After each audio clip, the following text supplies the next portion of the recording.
Hello दोस्तों, आज का हमारा टॉपिक है वर्धा प्रस्ताव ऑपरेशन जीरो आवर।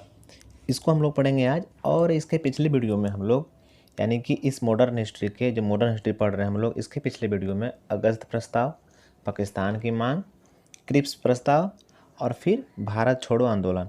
तो आज हम लोग पढ़ेंगे वर्धा प्रस्ताव और ऑपरेशन जीरो आवर। ये जो वर्धा प्रस्ताव है, ये जो आंदोलन स्टार्ट हुआ था भारत छोड़ो आंदोलन, वो स्टार्ट होने से पहले का है ये। इसी के द्वारा यहाँ से गांधी जी प्लान करते हैं कि हम लोग आंदोलन चलाएंगे। तो यही था वर्धा प्रस्ताव। इसीलिए हम बोले थे पिछले वीडियो में कि हम लोग को मतलब कि हम लोग अभी और पढ़ेंगे भारत छोड़ो आंदोलन। तो एक प्रकार से ये भारत छोड़ो आंदोलन क्यों हुआ था ये सब हम पढ़ेंगे आज। तो वर्धा प्रस्ताव पढ़ेंगे और ऑपरेशन जीरो आवर। इसी के द्वारा क्या होता है, गांधी जी को गिरफ्तार कर लिया जाता है। जब वर्धा प्रस्ताव आता है तो फिर मतलब कि होता है, डेट निकलता है कि हम लोग 9 अगस्त 1942 ईस्वी को हम लोग मतलब कि आंदोलन करेंगे। एक प्रकार से स्टार्ट होने लगा रहता है। मगर क्या होता है कि सब तैयारी हो जाता है 8 अगस्त को, और अंग्रेज क्या होता है और ऐलान कर देता है 8 अगस्त को कि हम लोग भारत छोड़ो आंदोलन का ऐलान करते हैं। अब क्या करता है अंग्रेज, जो होता है ऑपरेशन जीरो आवर के तहत बढ़िया बढ़िया नेता को पकड़ लेता है। तो देखते हैं क्या होता है, समझ में आएगा हम लोग को। आते हैं अपने टॉपिक पे। एक सेकेंड।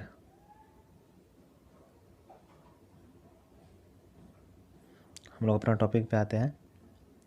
हाँ, अब देखिए वर्धा प्रस्ताव पहला नंबर देखते हैं इसको। देखिए कहा जाता है, डेट रहता है 14 जुलाई। हम लोग जब पढ़ रहे थे ये भारत छोड़ो आंदोलन, तो क्या पढ़े थे इसके बारे में, ये पढ़े थे कि इसको अगस्त क्रांति के भी नाम से जाना जाता है। और ये जो भारत छोड़ो आंदोलन था ये भी 1942 में यहाँ स्टार्ट हुआ था। तो सोचिए ना, भारत छोड़ो आंदोलन 1942 में हुआ, ये भी 42 में, यानी वर्धा प्रस्ताव उससे पहले हुआ था। तो ये उसका रीज़न है कैसे हुआ था। उस टाइम सिर्फ हम लोग भारत छोड़ो आंदोलन के बारे में हल्का से देख लिए थे कि हाँ क्या था भारत छोड़ो आंदोलन और क्यों हुआ था, कैसे हुआ था, इसको हम लोग अब देख रहे हैं। अब देखिए, तो 14 जुलाई 1942 ईस्वी को जो गांधी जी रहते हैं, कांग्रेस कार्य समिति में भारत छोड़ो आंदोलन का प्रस्ताव रखे हैं। एक प्रकार से जो कांग्रेस का कार्य समिति था वहाँ पर प्रस्ताव रखा कि हम लोग भारत छोड़ो आंदोलन चलाएंगे अंग्रेजों के विरुद्ध में। और साथ ही साथ मगर क्या हुआ कि लोग थोड़ा सा सहयोग नहीं कर रहे थे। तो गांधी जी क्या किए कि जो कांग्रेस थी, कांग्रेस को चुनौती दी कि अगर तुम लोग मेरा प्रस्ताव नहीं मानेगा तो हम देश के बालू से कांग्रेस से भी बड़ा आंदोलन खड़ा करके दिखा देंगे। ऐसा गांधी जी बोले उन्होंने। तो ये लाइन है, एक प्रकार से दिमाग में रख सकते हैं, कॉन्सेप्ट है एक प्रकार से। तब क्या हुआ, वर्धा में कांग्रेस कार्य समिति ने भारत छोड़ो आंदोलन प्रस्ताव पारित कर दिया। अब फिर जब गांधी जी ऐसा बोले तो फिर क्या हुआ कि जो जो कांग्रेस का कार्य समिति था वो भारत छोड़ो आंदोलन का प्रस्ताव पारित कर दिया। अब क्या हुआ, आंदोलन की रूपरेखा तैयार करने के लिए 7 एवं 8 अगस्त को मुंबई के ग्वालियर टैंक मैदान में कांग्रेस कार्य समिति की बैठक हुई। यानी आंदोलन हमारा कैसा रहेगा, किस प्रकार से रहेगा, इसी प्रकार का मतलब बातचीत करने के लिए क्या हुआ कि एक बैठक हुआ कांग्रेस के कार्य समिति का। और 8 अगस्त यानी कि यह डेट निकला था 7 और 8 अगस्त को कि हम लोग 7 और 8 अगस्त को हम लोग क्या करेंगे, बैठक। उसी में बैठक हुआ। उसी में 8 तारीख को महात्मा गांधी जी क्या होते हैं, एक बहुत ही ज़्यादा ऐतिहासिक मतलब कि सम्मेलन होता है जहाँ पर बहुत ज़्यादा वो जो एक प्रकार से कह सकते हैं कि जोरदार भाषण देते हैं, 75 मिनट का भाषण देते हैं। तो ये हमारा सवाल बनता है कि गांधी जी ने कहाँ दिया था, तो वर्धा प्रस्ताव में दिया था। ये तारीख था 8 अगस्त 1942 ईस्वी को। ऐतिहासिक सम्मेलन था एक प्रकार से ये। इसी टाइम से ना यही जो भारत छोड़ो आंदोलन रहता है ना, अंग्रेज का मतलब नींव हिला के रख देता है। सफल तो नहीं होता ये आंदोलन, बट अंग्रेज को मतलब कि पता चल जाता है कि अब हम लोग भारत में अब नहीं टिक सकते हैं। और यही जो वर्धा प्रस्ताव था, ये माने गांधी जी यहीं पर नारा देते हैं, करो या मरो का, करो या मरो का नारा देते हैं। भारत छोड़ो आंदोलन 9 अगस्त 1942 ईस्वी को आरंभ होने वाला था। यानी जो हमारा जो आंदोलन था वो 9 को आरंभ होने वाला था, सब तैयारी हो गया था। और 8 अगस्त के शाम को गांधी जी ने भारत छोड़ो आंदोलन का ऐलान किया तो अंग्रेज को पता चल गया कि सभी लोग प्लान कर रहा है भारत छोड़ो आंदोलन का, यानी कि अंग्रेजों भारत छोड़ो, ऐसा मतलब अंग्रेजों को पता चल गया। तब क्या हुआ, अंग्रेज जो है एक ऐसी लाएँ कह सकते हैं कानून लाया, जो भी लाया, जिसका नाम था ऑपरेशन जीरो आवर। और इसी ऑपरेशन जीरो आवर के तहत जैसे कि यहाँ तक डेट निकल गया था कि हम लोग 9 तारीख से आंदोलन हम लोग करेंगे, डेट हो गया था, 8 तारीख को ऐलान कर दिया गया। अब अंग्रेज क्या किया कि इसी ऑपरेशन जीरो आवर के तहत गांधी जी को 12 मतलब कि आधे रात से और जो कांग्रेस के जो प्रमुख कुछ नेता रहता है उसको गिरफ्तार कर लेती है। और डेट रहता है 8 अगस्त को, यानी कि 9 से तो आंदोलन शुरू ही हो जाता। 8 अगस्त को बढ़िया बढ़िया नेता और गांधी जी को भी गिरफ्तार कर लेता है। और गांधी जी को पुणे में एक अथी है, मतलब कि अथी कह सकते हैं एक प्रकार से महल, आगा खा महल। पुणे में क्या है, आगा खा महल। गांधी जी को कैद करके वहाँ रख दिया जाता है, गांधी जी को गिरफ्तार करके और आगा खा महल में कैद कर दिया जाता है। और जो कांग्रेस के जो अन्य जो नेता रहता है वो महाराष्ट्र में जेल है, यरवदा जेल, बड़ा फेमस जेल है ये यरवदा जेल, वहाँ डाल देता है। और साथ ही साथ ये तो डाल देता है, और कांग्रेस को क्या करता है, कांग्रेस को असंवैधानिक घोषित करता है, यानी कि संविधान से संवैधानिक नहीं है, वो असंवैधानिक है। और कांग्रेस के नेताओं की यह गिरफ्तारी ऑपरेशन जीरो आवर के तहत की गई। वो तो हम समझ ही रहे हैं ना, इसी के तहत किया गया था, जीरो आवर आया था इसीलिए ही। तो सवाल ये बनता है कि हमारा मतलब जो गांधी जी को गिरफ्तार किया गया था किसके तहत किया गया था, तो ये ऑपरेशन जीरो आवर के तहत किया गया था। इनको आगा खा महल में कैद करके रख लिया गया था, और जो कांग्रेस के अन्य नेता थे उनको यरबदा जेल में डाल दिया गया। और साथ ही साथ कांग्रेस को क्या कर दिया गया, असंवैधानिक घोषित कर दिया गया। ऐसा सारा जो कुछ भी हुआ वो ऑपरेशन जीरो आवर के तहत हुआ। अब तो गांधी जी के बारे में देख लिए, बट अगर हमारा बिहार से कोई सवाल बनेगा तो ये बन सकता है, VVI कह सकते हैं इसको, कि जो कांग्रेस के एक नेता था डॉक्टर राजेंद्र प्रसाद, इनको गिरफ्तार कहाँ किया गया, तो इनको है लगभग ये तो 8 तक, गांधी जी मैंने ज़्यादा पॉपुलर थे ना, इनको आधे रात से गिरफ्तार कर लिए थे, मगर डॉक्टर राजेंद्र प्रसाद को ये 9 अगस्त को इनको गिरफ्तार कर लिया गया पटना से। और पटना में गिरफ्तार करने के बाद पटना में एक जेल है बांकीपुर, वहाँ कैद कर देता है। तो ये सवाल हो जाता है बिहार से रिलेटेड एग्जाम के लिए कि डॉक्टर राजेंद्र प्रसाद को कहाँ कैद किया जाता है, तो ये अगर पटना दिया तो पटना, नहीं तो बांकीपुर रहेगा तो बांकीपुर। आगे देखिए, अब तो यहाँ एक प्रकार से आगाज हो गया था ना कि आंदोलन होगा, तब मतलब नेता नहीं है, ये सोचिए नेता नहीं है, फिर भी ये आंदोलन बहुत ज़्यादा पूरा जोर पकड़ लेता है, पीक पे चल जाता है आंदोलन। तो आंदोलन फिर प्रारंभ हो जाता है, कोई नेता मतलब बिना नेतृत्व के, नेतृत्व विहीन होते हुए आंदोलन जो रहता है बहुत ही ज़्यादा आक्रामक हो जाता है। यानी कि 9 अगस्त 1942 ईस्वी को भारत छोड़ो आंदोलन प्रारंभ हो जाता है। ये नहीं कि नेता गिरफ्तार हो गया तो भारत छोड़ो आंदोलन चालू नहीं होता है। बिना किसी नेता के यह आंदोलन तेज़ी से भड़क गया, नेता कोई था ही नहीं, नेता बढ़िया बढ़िया नेता तो गिरफ्तार कर लिया गया, फिर भी ये आंदोलन जो था भड़क उठा था, क्योंकि लोग एक प्रकार से सीख गए थे, एक प्रकार से पीछे कितना सारा आंदोलन हुआ। अर्थात भारत छोड़ो आंदोलन नेतृत्व विहीन होते हुए भी काफ़ी आक्रामक रहा। इस अब जब बहुत ज़्यादा आक्रामक हो गया आंदोलन, तो जो सरकार थी उन्होंने सोचा कि अब हम, उन्होंने मैंने फैसला किया कि हम हिंसा के द्वारा हम इसको अब शांत करते हैं, यानी वो हिंसा का सहारा लेने लगे अंग्रेज। अब जब अंग्रेज हिंसा का सहारा लेने लगा तो आंदोलन भी हिंसात्मक हो गया, यानी वो हिंसा करने लगा था, हम लोग भी हिंसा करने लगे, तो दोनों तरफ से हिंसा होने लगा, तो ये आंदोलन क्या हो गया, हिंसात्मक हो गया, पूरा मार धार वाला। आगे देखिए, पूरा हिंसात्मक हो गया, लोग क्या करने लगे, रेल के पटरी उखाड़ दिए, पोस्ट ऑफिस, सरकारी इमारत सब में आग लगा दिया गया, टेलीफोन लाइन को तोड़ दिया गया। क्या किया गया, टेलीफोन लाइन को तोड़ दिया गया। टेलीफोन लाइन से ना लोग तुरंत कम्युनिकेट कर लेता था कि हाँ ऐसा ऐसा हो गया। और रेल लाइन से भी कुछ कुछ मतलब कि आ जाता था कोई लोग। तो इस प्रकार से पटरी उखाड़ दिया, पोस्ट ऑफिस जो पोस्ट ऑफिस को जला दिया, आग लगा दिया, ये सब टेलीफोन बूथ को तोड़ दिया। ये सब मतलब ये रहा, पूरा परेशान नहीं, पूरा आक्रामक हो गया था। यह आंदोलन अब तक के सभी आंदोलन में व्यापक रहा। इतना कुछ नहीं ना हुआ था, और हम लोग जो पढ़े थे पिछले आंदोलन जो भी पढ़े थे, इतना व्यापक रहा था क्या, इतना भयंकर हुआ था, नहीं हुआ था। अब देखिए क्या हुआ, कांग्रेस के बड़े नेता के गिरफ्तार हो जाने पर कुछ अन्य नेताओं ने भूमिगत होकर भारत छोड़ो आंदोलन का संचालन किया था। यानी बढ़िया बढ़िया नेता था नहीं, तो कुछ कुछ और नेता जहाँ था वहीं से क्या किया, भारत छोड़ो आंदोलन का संचालन कर रहे थे। अब देखिए उसमें से प्रमुख नेता को हम लोग देखेंगे, नेता तो बहुत सारे थे बट जो प्रमुख है क्योंकि सवाल बनता है वही, हम लोग कितना याद रखेंगे सबको। अगला है मतलब कि जो नेता है कौन कौन है, राम मनोहर लोहिया, जयप्रकाश नारायण और अरुणा आसफ अली। अरुणा आसफ अली, ये 3 नेता रहते हैं जो बड़ा बड़ा नेता गिरफ्तार हो जाने के कारण भूमिगत होकर के भारत छोड़ो आंदोलन का संचालन करते हैं। ये 3 नेता राम मनोहर लोहिया, याद रख सकते हैं इस प्रकार से, पढ़ना पड़ेगा आपको, समझना पड़ेगा, रटना नहीं, समझना है इस चीज़ को, बार बार पढ़िएगा, इसको कॉपी में लिख लीजिए और इसको बार बार पढ़िए, समझ में आएगा ही आएगा, नहीं क्या आएगा। राम मनोहर लोहिया हो गया, जयप्रकाश नारायण हो गया और अरुणा आसफ अली, तो आप याद कीजिएगा इसको। और ये जो नेता थे ना, वो नेपाल के जंगल से ये भूमिगत आंदोलन चलाए थे, ये नेता जो लोग थे। आप समझते हैं आगे, देख रहे हैं ना किस तरह से हो रहा है।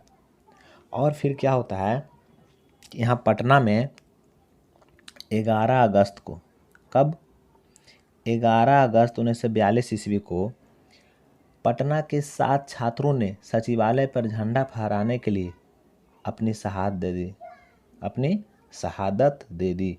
यानी कि 7 गो स्टूडेंट था, तारीख था 11 अगस्त 1942, तारीख क्या था, 11 अगस्त 1942। जो भी घटना ये सब हो रहा है, ये सब हम लोग 1942 का घटना देख रहे हैं। तो डेट था 11 अगस्त 1942 और इसी डेट को 7 स्टूडेंट था, उसका नाम देखेंगे हम लोग आगे। ये क्या करता है कि सचिवालय पर उन प्रण ठान लेता है कि हम सचिवालय पर झंडा हम फहराएंगे, अपना तिरंगा लहराएंगे सचिवालय पर। अब करता है ऐसा, आप पटना में कभी देखिएगा कि एक सारा सब झंडा लिए खड़ा रहता है, इस प्रकार से फोटो मिल जाएगा आपको। तो यही होता है कि जो 7 छात्र रहता है वो सचिवालय झंडा फहराने के दौरान इसको अंग्रेज मार देता है, तो इस प्रकार से ये शहादत दे देता है बेचारा। ये लोग 7 गो स्टूडेंट रहता है ये तीनों। अब हम लोग देखेंगे इसका नाम क्या, आखिर कौन कौन था।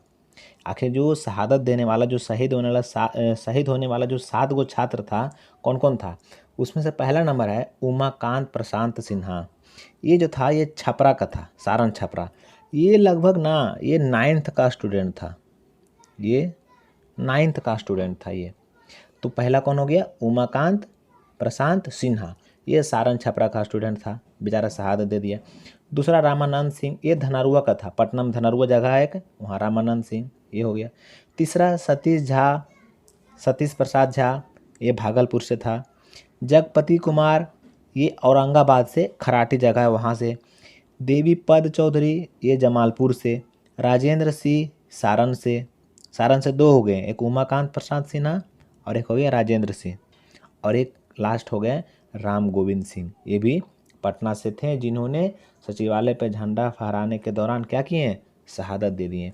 तो ये जो थे उमा प्रशांत, ये फर्स्ट नंबर, ये 9th का स्टूडेंट थे।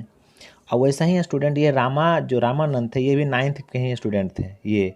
और सतीश झा ये 10th के स्टूडेंट थे। बस पूछता नहीं, बस समझ रहे हैं हम लोग कितना छोटा छोटा था। और उसके बाद जो जगपति था ये 12th का स्टूडेंट था, ये 12th का स्टूडेंट। और भी कुछ इसी प्रकार, कोई 12th कोई 10th, इसी प्रकार से था। तो सोचिए ना कितना छोटा छोटा था बेचारा। यानी इन लोगों ने क्या किया, झंडा फहराने के लिए कि हम लोग सचिवालय पर झंडा फहराएंगे, इसके लिए इन लोग शहीद हो गया। क्या कुछ नहीं किया यार, हमारे देश को बचाने के लिए लोगों ने कितनी कुर्बानियाँ दी। अब देखिए हम लोग देखेंगे, अगला चीज़ ये देखेंगे कि भारत छोड़ो आंदोलन इतना व्यापक रहा, इसमें कौन कौन सा दल भाग इसमें नहीं लिया। इसमें से पहला नंबर है कम्युनिस्ट पार्टी, पहला नंबर है कम्युनिस्ट पार्टी। दूसरा है मुस्लिम लीग, ये तो विरोध ही रहा करता है मुस्लिम लीग हमेशा। तीसरा है हिंदू महासभा, तीसरा क्या है, हिंदू महासभा। ये 3 दल रहता है जो भारत छोड़ो आंदोलन में साथ नहीं देता है। इसके अलावा जो अंबेडकर रहते हैं, भीमराव अंबेडकर, और अकाली नेता, पंजाब में होता है अकेले अकाली नेता, इन लोग भी समर्थन नहीं किया था भारत छोड़ो आंदोलन का। अंबेडकर और अकाली नेता ये समर्थन नहीं किया था। और हिंदू सभा समर्थन नहीं करने का मतलब कि ये था, इसलिए नहीं किया था हिंदू सभा समर्थन इस भारत छोड़ो आंदोलन का, क्योंकि हिंदू सभा बोलती थी कि भारत को हिंदू राष्ट्र घोषित करो। महात्मा गांधी से ये लोग हिंदू महासभा कह रहा था, मगर क्या हुआ कि इनको पूरा तरह समर्थन नहीं मिला। गांधी जी ऐसा कर तो सकते नहीं थे, फिर करते तो फिर तो सांप्रदायिक भावना उत्पन्न हो जाता। तो क्या हुआ, तो जिसके कारण जो हिंदू महासभा को कांग्रेस से सपोर्ट नहीं मिलने के कारण ये जो रहता है इस आंदोलन में भाग नहीं लेता है। तो यही रीज़न रहता है कि हिंदू महासभा ये जो आंदोलन होता है भारत छोड़ो आंदोलन, इसमें भाग नहीं लेता है। ठीक है, यही बात लिखा हुआ है। हिंदू महासभा की मांग थी कि स्वतंत्रता के बाद कांग्रेस भारत को हिंदू राष्ट्र घोषित करेगी। ये महात्मा गांधी जी से बोलता है। और उसके बाद जब गांधी जी नहीं बोले होंगे तो सपोर्ट नहीं मिलने के कारण ये उसमें भाग ही नहीं लिया कि जब घोषणा नहीं करेंगे, पूरा हिंदू राष्ट्र नहीं होगा तो हम लोग साथ नहीं देंगे इसमें। यही रीज़न रहता है इसमें। बढ़िया बढ़िया नेता का जो नहीं रहता है ना नेतृत्व, इस कारण ये आंदोलन असफल हो जाता है ज़्यादा करके। अंग्रेज ने कुछ ही दिनों के बाद ज़बरदस्त हिंसा का प्रयोग कर आंदोलन पर काबू पा लेता है। चूँकि अंग्रेज़ के पास संसाधन अधिक रहता है, अब बहुत ही ज़्यादा हिंसा कर लेता है। सोचिए ना यार, अंग्रेज है व्यापार के बहाने से भारत में आता है, उस टाइम मुस्लिम का शासन रहता है। अब आ करके धीरे धीरे धीरे धीरे धीरे पूरा लगता है कि हम क्या बताएं। आगे देखिए, अंग्रेज़ों ने कहीं कहीं पर हेलीकॉप्टर और मशीन गन से गोलियां दागी, यानी पकड़ के पूरा हिंसा प्रयोग हो रहा है। इस प्रकार इस आंदोलन को पूरी तरह से दबा दिया गया। अब देखिए, अब हम लोग देखेंगे कि आखिर ये असफल क्यों हुआ, इसके पीछे कारण क्या था, इसको देखेंगे। पहला कारण था नेताओं की कमी। बढ़िया बढ़िया नेता तो गिरफ्तार कर लिया, इसीलिए ना बंद किया गांधी जी को। देखा अगर हम इसको अगर ये रहेगा तो ये लोग कुछ कहने नहीं है, आंदोलन और पीक पकड़ेगा, इन लोग दिमाग लगाएगा। संगठन का अभाव, कोई साथ नहीं दे रहा था। जैसे कि अभी देखें कि कम्युनिस्ट पार्टी, मुस्लिम लीग, हिंदू महासभा साथ दिया गया, नहीं दिया। और तीसरा था साधन का अभाव, साधन भी कम था हम लोग के पास, क्योंकि अंग्रेज़ के पास साधन बहुत सारा था। बताइए, हेलीकॉप्टर से गोली दाग रहा है, मशीन दग से मांग रहा, मशीन गन से हम लोग को मार रहा है, क्या कुछ नहीं कर रहा। तो उन लोग के पास साधन का भी पूरा था, प्रचुर मात्रा था उन लोग के पास, हम लोग के पास साधन का भी अभाव था। तो क्या हुआ, यही सब रीजन के कारण जो आंदोलन को पूरी तरह से अंग्रेज कुचल देता है।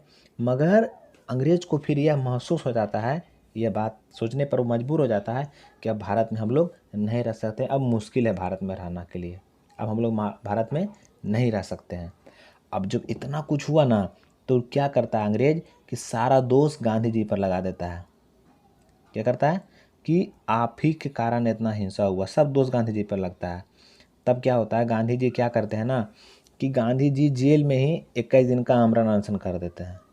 तो ये पूछ देता है सवाल कि गांधी जी, ये जो आगा खां का जेल था या महल था, आगा खां का महल, इसमें गांधी जी कितना दिन का आमरण अनशन करते हैं, तो 21 दिन का करते हैं।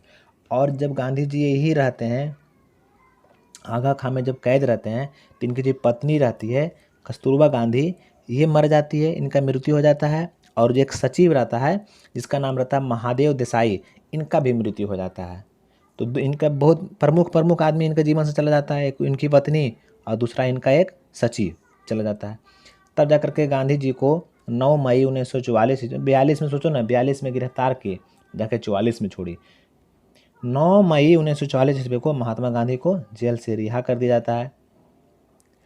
चूँकि गांधी जी यरबदा जेल में तो रहते नहीं हैं, ठीक है ना, तो जो गांधी जी बोलते हैं ना यरबदा जेल को कि ये तीर्थ स्थल है। क्या है? तीर्थ स्थल। तो ये पूछ लेता है गांधी जी ने किस जेल को तीर्थ स्थल कहा था, तो यरबदा जेल को कहा था। ये अहमदनगर महाराष्ट्र में है, शायद अब ख़त्म हो गया होगा, हाँ ख़त्म। तो हमारा यहीं तक था, और इसके अगले वीडियो में हम लोग चलेंगे, देखेंगे कि ये देखेंगे, फॉरवर्ड ब्लॉक की स्थापना देखेंगे, फिर आज़ाद हिंद फौज की स्थापना देखेंगे, ये सब हम लोग देखेंगे। फिर सुभाष चंद्र बोस का गिरफ्तारी, ये सब देखेंगे हम लोग। ठीक है, तो कैसा लगा वीडियो आप लोग को? अगर वीडियो अच्छा लगा है ना, तो वीडियो को लाइक ज़रूर कीजिएगा और चैनल को भी सब्सक्राइब कर लीजिए, ताकि इसी प्रकार, बताइए ना कितना अच्छा से है, सब लोग पढ़ रहे हैं ना, हम लोग धीरे धीरे करते। और स्टार्टिंग के जो मॉडर्न हिस्ट्री जो हम लोग नहीं पढ़े हैं, स्टार्टिंग हम देखिए इंपॉर्टेंट से चले, स्टार्टिंग चैनल स्टार्ट किए तो थोड़ा सा चले इंपॉर्टेंट से चले, कि जो इंपॉर्टेंट एग्जाम में आता है, ज़्यादा आता है, इसको पूछे। एग्जाम में बहुत पूछता है ये सब ही। अगर मॉडर्न हिस्ट्री सवाल आता है तो 90% चांस बनता है कि यहीं से आता है, इसीलिए हम लोग यहीं से स्टार्ट किए। तो अगर अच्छा लगे वीडियो तो आप लोग लाइक ज़रूर कीजिए, भूलिएगा नहीं, लाइक कर लीजिए, सब्सक्राइब कर लीजिए चैनल को, ठीक ना। और फिर वीडियो को शेयर कीजिए, जो ज़रूरतमंद हो उसके पास शेयर कीजिए। ज़रूरी नहीं है कि हर किसी के पास। ठीक है, हम लोग अब क्या करेंगे, अब अगले वीडियो में मिलते हैं। वीडियो देखने के लिए आपका बहुत बहुत धन्यवाद।